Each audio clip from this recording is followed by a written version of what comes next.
Hello everyone, welcome to my channel. My name is Rashi Goel and in this video we are going to solve square root of 5 under square root of 5 under square root of 5 so on. And we have to find the value of this. So let's start with the today's solution. So first I'm taking this and writing this again.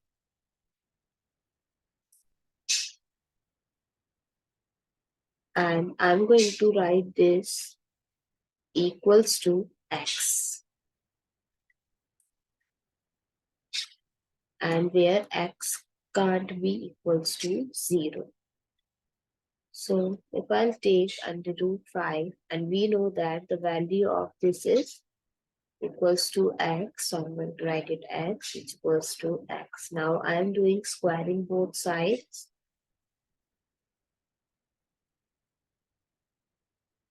So with the help of this square root eliminates. So 5x equal x square. Now both sides I'm going to divide with x. So we can eliminate this and we have one value. So 5 is equals to x. So the value of x is 5.